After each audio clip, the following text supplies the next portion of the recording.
Yes. Yeah. But like the comparison, like with me and some of the other guys. So that'd be something neat to see, the Harris Centers The Pirates playing in Williams. Welcome back for the second period here. Keeping with the baseball talk, minor league. Looking at some of the things for minor league baseball, good amount of changes. So I was looking at one where they actually are looking to move second base closer to home. Yeah, and this has already started in the partner leagues. Because I know the Atlantic League tested it last season. They moved it in a little bit, so now it's making the next, I guess you would say, the next course of testing in the minors. Because it did start in the partner leagues last year. Is it going to make that much of a difference, though?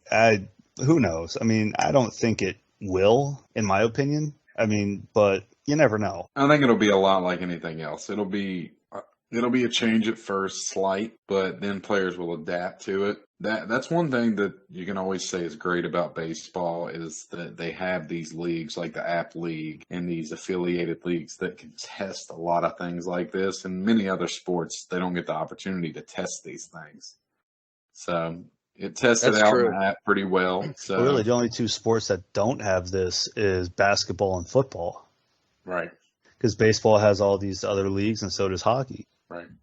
Well, I think the NBA hockey, has. though, Go ahead. I think with hockey, though, hockey's more focused on development of the player opposed to with baseball, it's development, but it's also given the opportunity to try. Like they don't, an example would be in minor league hockey, they're not making the ice a lot bigger or a lot smaller to kind of get a different feel. They're more focused on developing the player. Yeah, I mean, I know with hockey they tried the, with the trapezoid behind the net. Mm-hmm. Then the 3-on-3 shootout worked its way up through. Because I know when they were doing the shootout in the AHL, the NHL was still just doing overtime. Right. Which the way hockey's overtime is set up now, just to give a little bit more love to hockey for a quick second, the All-Star game in hockey is arguably the best All-Star game in all of sports. That is one I can actually sit down and watch. I mean, not just from a hockey fan perspective, but just in general. The only thing I wish is they would hit a little bit. Well, I remember watching the one All-Star game. I forget what year it was. Wes McCulley is one of the refs that I know people always love to hate on refs, but I'm going to give the refs some loving on this one. He is a ref that just says it how it is, tells you how it is, and that's what it is. At the one All-Star game, he said, "How much of a cheer would I get if I give you a penalty?" And if you look up Wes McCulley on YouTube, you can see how much of a referee he is on how he is with the game. Yeah. And from a lot of things that I've read and heard from other players say that they respect him because of how much of a player he was, because he played the game. Right. So he was a ref that came up, and that's always a big thing with hockey too. Most of those guys, some still play hockey. The officials, they'll chirp with the best of them. Oh yeah. So, but I mean, leaning back a little bit towards the baseball side of it, it's great that we have those leagues to try these things out in. We've had the robo-umps that I think will eventually make it fully into the top tier. The base, I hate the idea of, your ghost runner. Not a fan of that, but it is what it is. Well, was that when they start on second? Yeah, like when they go into extra innings, they start with a man on second. See, we saw that at Hagerstown. Yeah, I was just going to say we saw it in Hagerstown when they first introduced that.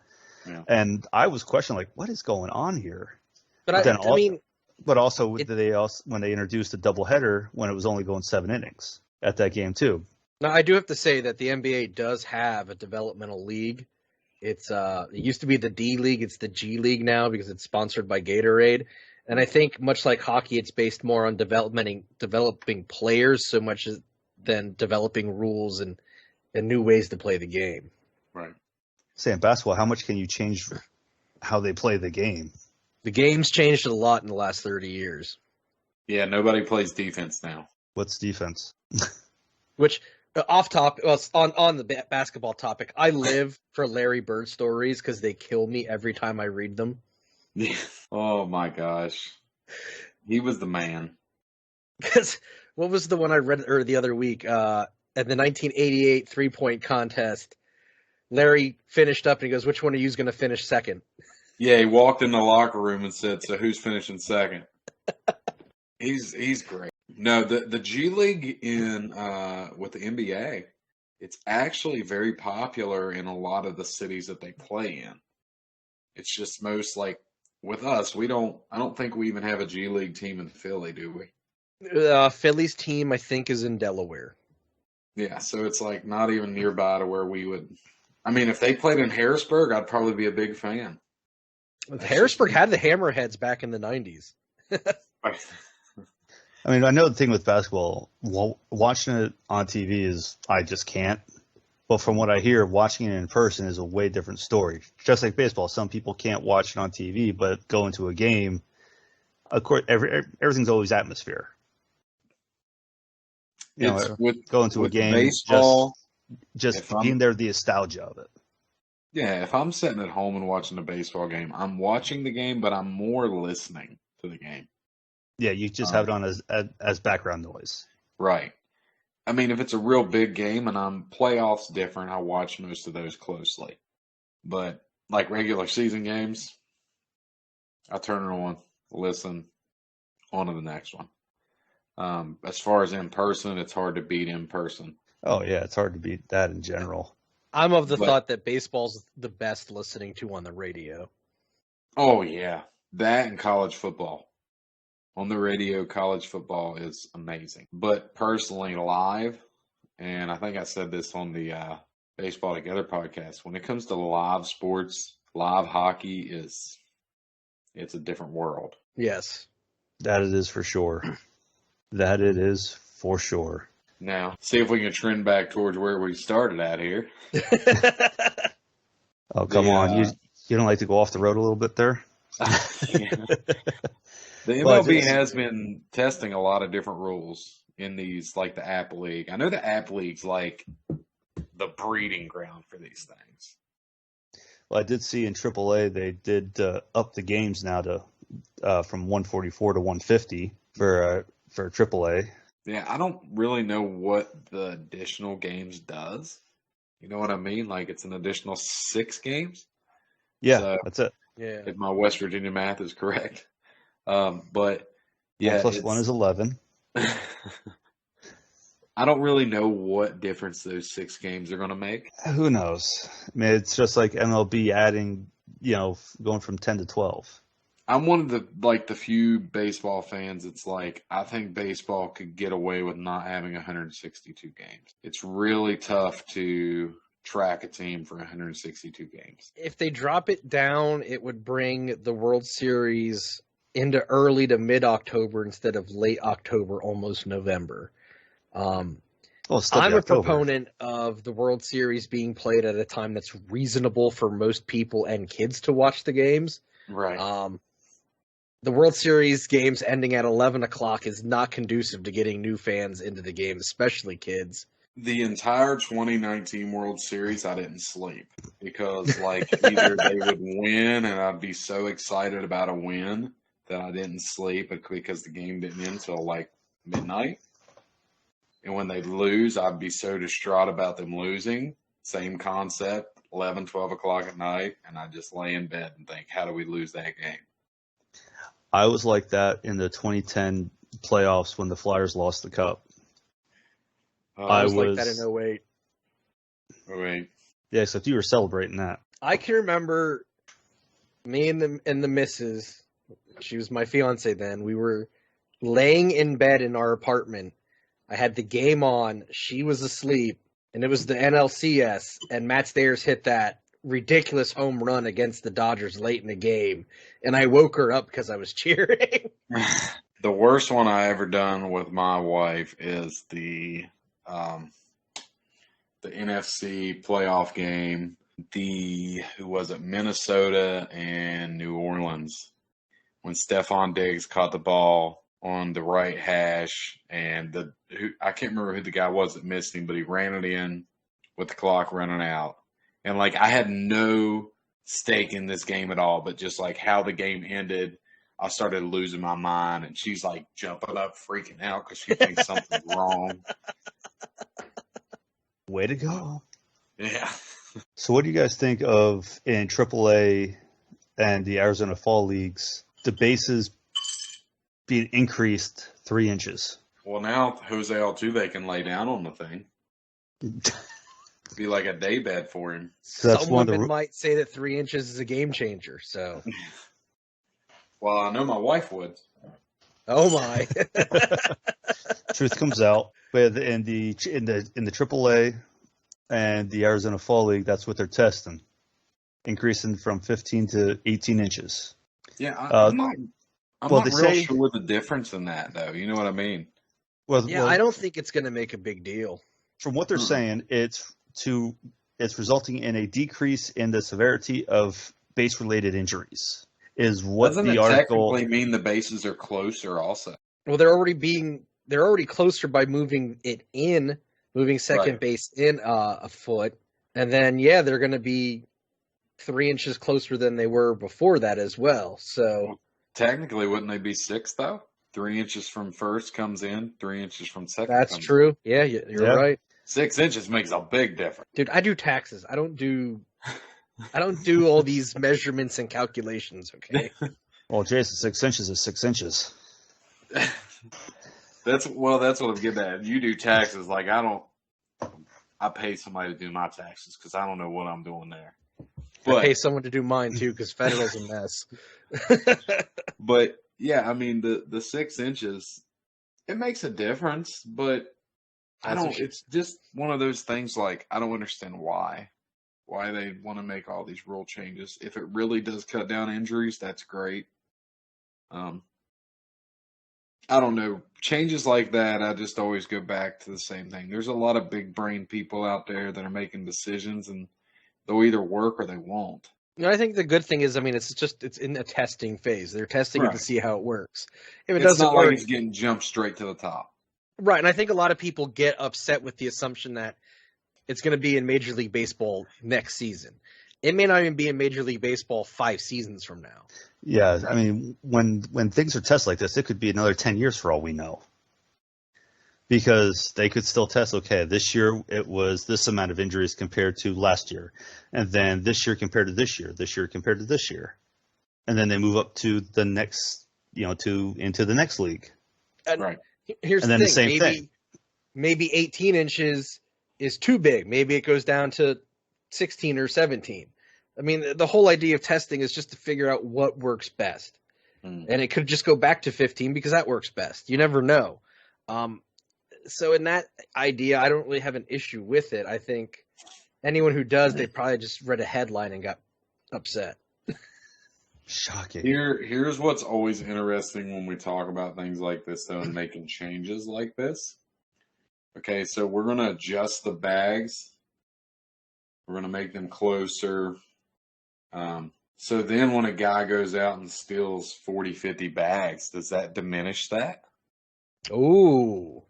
Yeah, that's a good question because the normal distance between, first and second is now shorter. So is it easier to steal a base? Right. But then also, is it easier for a pitcher to throw out at second base? Because now that's closer to him. I'll put it this way. I think no matter what size the bases were, Ricky Henderson was still going to steal a base. Like there's guys who were so good at stealing bases that no matter what size the base is, they were going to do it and be successful at it. I don't think this is giving an edge to anyone who's not a successful base stealer.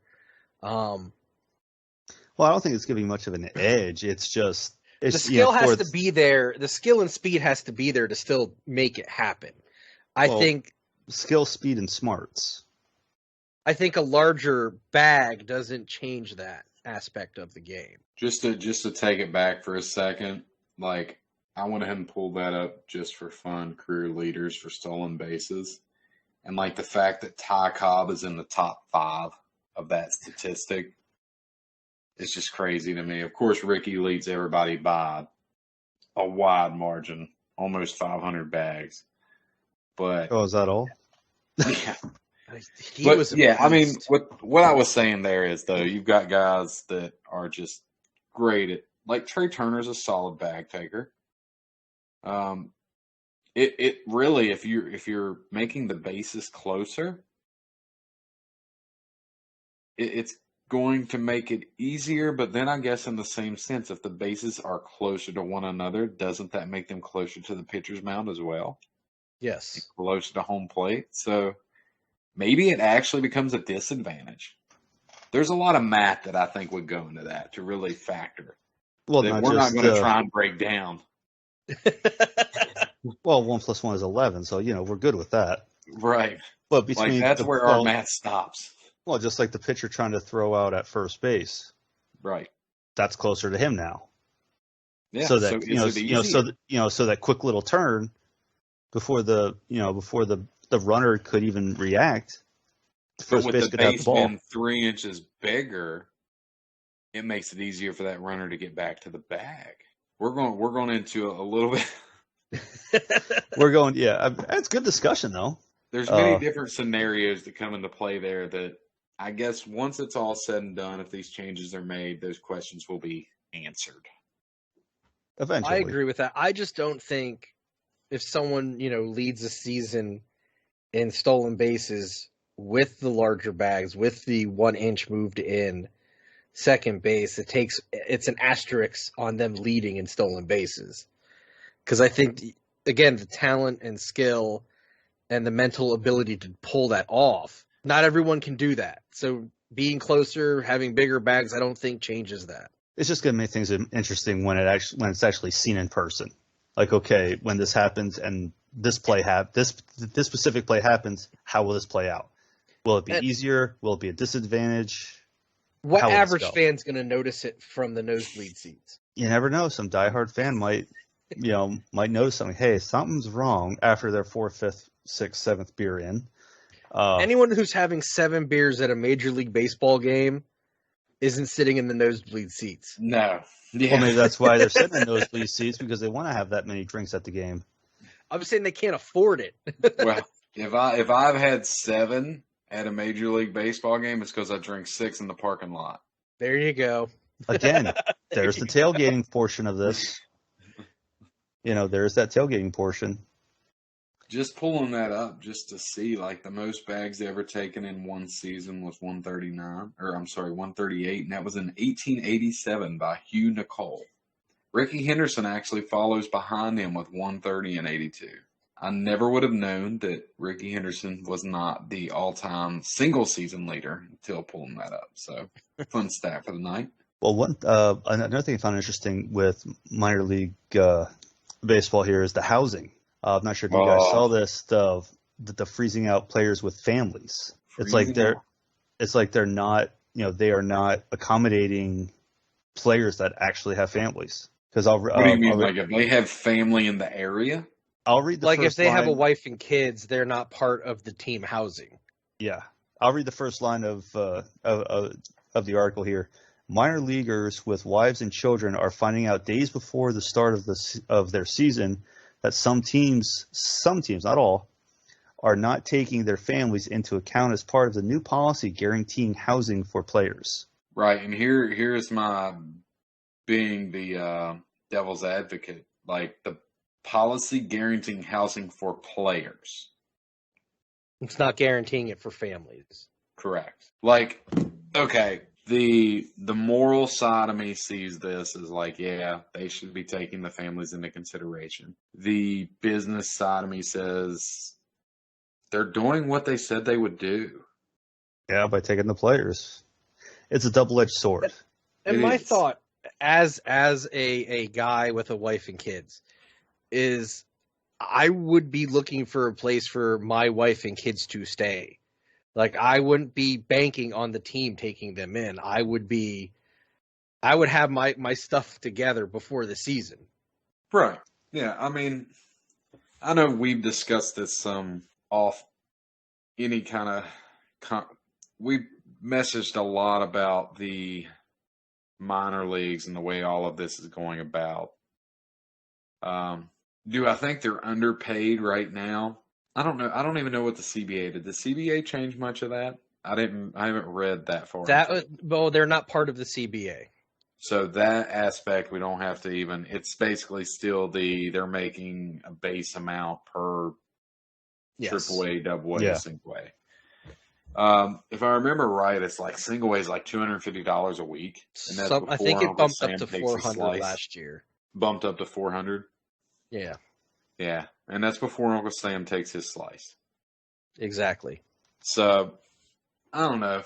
I mean, I've always said if you're giving players housing, if they're getting free housing and they're getting breakfast and probably lunch every day, then I mean that sounds pretty accurate money wise. If they're getting that, but we don't really know what they're all getting. Between 8,000 and 14,000 for most minor leaguers, and that's as of last year. That's as of last year, from April to October. So that's pre-tax, so you gotta knock some off of that. So 7 months, so that's less than $2,000 a month. It's less than $500 a week. That's before any taxes or anything. So you're probably looking at $300 a week, maybe. Sounds about maybe. For the guys that are young and just guys trying to make it to the majors, don't have families, $300 a week can go a long way if you're getting your housing and part of your food paid for. Yeah, but ones with families, right? The ones with families. But I've always said though that with the minor league system, I think it develops players like it develops. I always say it's like this. Like my first real job was at McDonald's. I started at McDonald's and I left McDonald's because I wanted to make more money and I wanted to do better. And I had to grind through McDonald's to do that.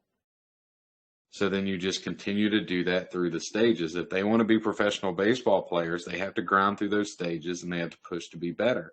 If it doesn't work out, it doesn't work out. That's part of life. Yeah. Yeah, not every player is going to make it. No. The majority don't. I think the fact that they're providing housing alone is a big step. Right. Well, yeah, compared to they didn't have that before. And I think most people, and I would say ourselves included, we weren't thinking of players with families because we just how many minor leaguers really have families? It's a lot of young guys just grinding away, like you said, John, to drafted and just make drafted. it into the majors. But again, as a married guy, I think even in my 20s, I would have not been relying on the team to provide me housing. I would have been looking for something for me and my wife and children, if I had them in my early 20s, for a place to stay for us. Because, I mean, I'm assuming essentially these places where they're staying are probably all but dorms. Right. Probably just college dorms. Mm-hmm. Or where are the Senators players staying? I don't know. That is a good question, though. My thought was in Colonial Park area, there is a section of apartment houses that are furnished. Right. My thought would be that's the kind of situation they're probably staying in. Most likely, and the Senators rented it out. And the Senators probably got a discount, like a stupid discount to do it. It's a group rate. And it's not even the Senators that pay for it. It's the Nats that pay for it. Right. Yeah. So, yeah, it's without the housing, then I have a bigger issue with their pay. But with the housing included, man, that goes along. I mean, we all know we have mortgages, we have rent. Like, it's not cheap. No. Well, not. I mean, you're taking away the aspect of players sleeping 5 deep in a 1-bedroom apartment, half the guys on air mattresses or the floor. Just giving those guys room is a big deal. Oh, good place to sleep. Hopefully it'll roll over into their play as well. You know what I mean? Like you're living more comfortably. Yeah, you get a good night's sleep. Yeah, and that's the thought is, these guys don't have to worry about where they're laying their head at night. They can focus more on field. And here's why I'm okay with the pay, though, like, because those guys know that if they keep going further, they're going to make more money. If you pay them, like, if you're paying these guys 50, 55 grand a year, like, that's not a bad living if your housing's getting paid for. Yeah. So, like, why would you really care to progress? You know what I mean? It's why I always say, though, you can't pay somebody at a high school job $20 an hour because they're never going to want to leave that job. Yeah, but I mean, the jump from $55,000 to over $750,000 this Right. season is a big jump, though. Right. I mean, if I I think know, Just a tad. we talked about it though with the money, and if I remember right, it was like to pay all minor leaguers a set amount of money for a season for the entire total was like $245 million, if I remember right. And I just set and go, and that's why when me and you were talking about Jason, I said, "Who wants to cut that check?" but I we think know we the were looking Pirates at are it. not I gonna do think that. we were looking at it as like a flat pay Right. across all levels, and I don't think that would be fair. I think your pay should reflect the level of league you're in. So if you're in single A rookie ball, you have a single A rookie ball salary, Right. and you earn basically as it is now. I mean, if they want to throw these players more money, that's fine. I don't see anyone on the minors, you know. If you go to AAA and you're making $60,000 a year, I think that's great. Mm. Because AAA to the majors, that's a huge ass jump from $60,000 again to $750,000. Mm-hmm. I mean, speaking for me alone, that would be life changing money. So. Yeah, well, yeah. And I mean, it's if you do the math, it's not obnoxious. You're looking at what, like $8 million a team to pay the players based on. I can't remember. I think we said like 45 grand. Yeah, Was I don't either remember the 45 or exact 50. number, and is it in the fantasy league chat? Oh yeah, somewhere. Deep in there. But it's like $8 million a year to do that, and that's not including our bonus babies. There's a lot of bonus babies out there that make a pretty good bit. Yeah, and I don't think those aren't the players I think about when I think about minor leaguers getting some more money. Because we're thinking of the grinders. And there's more grinders than there are bonus babies. Right. Yeah, I mean, when it comes down to it, it sucks that they're not. It sucks from the family aspect that they're not taking the families into consideration when it comes to housing. But at the end of the day, they're doing what they said they was going to do. They said they would take care of the players. Yeah. Again, I go back to I'm married. I'd have my ducks in a row where I wouldn't need to rely on the team to house me. You would hope that those guys that have families, like they have that already thought about. Exactly. And clearly 2 guys don't based on this article. So. Fun times. Oh, man. Well, if you guys have anything else to add to this? I'm good. All right. And that'd be the end of the second. We'll be right back. Badass Beard Care is a veteran-owned and operated beard company that proudly makes all of their products in-house in the USA, and they want you to take advantage of their free sample offer. This offer is available to everyone and is backed with a money-back guarantee. That's right. If you don't love the product or scent you select, they will replace it with a different scent and refund your shipping and handling. Choose from 13 cents and see why over 400,000 bearded enthusiasts trust Badass Beard Care with their beard care needs. Grab yours today at badassbeardcare.com/free sample.